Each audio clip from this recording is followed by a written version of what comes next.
চুপচাপ ভালোবাসার পরবর্তী পর্ব আপনাদের জন্য। আগের পর্বে আপনারা শুনেছেন অরিত্র আর মেঘলার সম্পর্কের ভিত কেঁপে উঠেছিল। অরিত্র সত্যি বলছে, কিন্তু রিয়া তার ন্যারেটিভ টুইস্ট করে দিয়েছে। নমস্কার বন্ধুরা, বং এক্সপ্লোরার চ্যানেলে আপনাদেরকে আরও একবার স্বাগত জানাই। আমি অলঙ্কৃতা। এই গল্পের পরবর্তী পর্ব শুনতে হলে অবশ্যই আমাদের চ্যানেলটাকে সাবস্ক্রাইব করতে হবে। তো চলুন শুরু করা যাক আজকের নতুন পর্ব। মেঘলা চুপচাপ বসে আছে, তার সামনে অরিত্র দেওয়া পেন ড্রাইভ। সে বারবার ভাবছে, আমি কি সত্যি তাকে বুঝতে পারছি নাকি শুধু অনুভব করছি। পেন ড্রাইভ চালু করে, ভিডিওতে অরিত্রর কণ্ঠ। আমি রিয়ার সঙ্গে যা করেছি সেটা ভুল ছিল। আমি পালাতে চাইনি, আমি বদলাতে চেয়েছিলাম নিজেকে। আমি মেঘলাকে ভালোবাসি কারণ সে আমাকে নতুন করে ভাবতে শিখিয়েছে। মেঘলা চোখের জলে ভাসে। সে ভাবে, ভালোবাসা কি শুধু অতীত ভুলে যাওয়ার নাম, নাকি অতীতকে গ্রহণ করার সাহস? অন্যদিকে সেই একই রাতে রিয়াও নিজের ফ্ল্যাটে বসে আছে একা একা। কিছু ভিডিও সেও রেকর্ড করছে। তারা ভাবছে আমি হেরে গেছি, কিন্তু আমি তো শুধু সত্য বলেছি।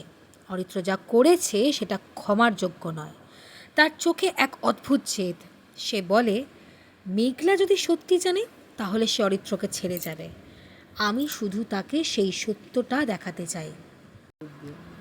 এরপরই রিয়া একটা ভয়ানক পদক্ষেপ নিয়ে ফেলে। সেই ভিডিওটা ইউটিউবে সোজা আপলোড করে দেয়। The truth behind Aritra, Bengali emotional breakdown. ভিডিওতে রিয়া নিজের অভিজ্ঞতা, অরিত্র ভুল আর তার মানসিক যন্ত্রণা খুলে বলে। আর পরিস্থিতিটা ঠিক পাল্টে যায় এরপরে। পরের দিন কলেজ ক্যাম্পাসে সকল ছাত্রদের মধ্যে গুঞ্জন, রিয়ার ভিডিও দেখেছিস? অরিত্র তো একদম ভেঙে পড়েছে।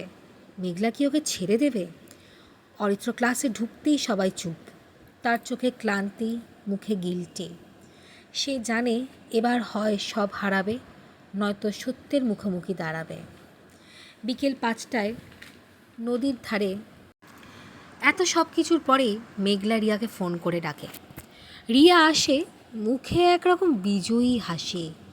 মেঘলা বলে, তুমি যা বলেছ আমি শুনেছি, আমি বুঝেছি, কিন্তু আমি একটা প্রশ্ন করতে চাই। তুমি কি সত্য বলেছ, না শুধু প্রতিশোধ নিয়েছ? রিয়া এবার থমকে যায়।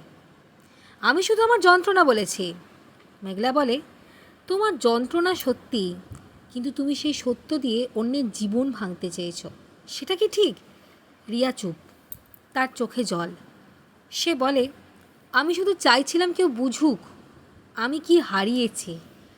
মেঘলা ধীরে ধীরে বলে, তুমি হারিয়েছ, আমিও ভয় পেয়েছি, কিন্তু আমি চাই আমরা কেউ আর পালিয়ে না যাই। আমি অরিত্রর সঙ্গে কথা বলবো, কিন্তু নিজের মতো করে বলবো। অরিত্র নদীর ধারে দাঁড়িয়ে থাকে।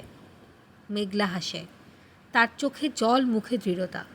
সে বলে, আমি তোমায় ক্ষমা করিনি, কিন্তু আমি তোমাকে বুঝতে চাই। তুমি যদি সত্য বলো আমি পাশে থাকবো, কিন্তু যদি আবার ছায়া দেখাও আমি নিজেই আলো খুঁজে নেব। অরিত্র তার চোখের দিকে তাকায়, এক অদ্ভুত শান্তি। সে বলে, তুমিই আমার আলো, আমি আর ছায়ায় ফিরব না।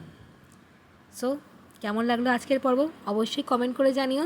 ভালো লাগলে পাশে রাখা বেল আইকনটা প্রেস করে রেখো। Thank you, keep listening.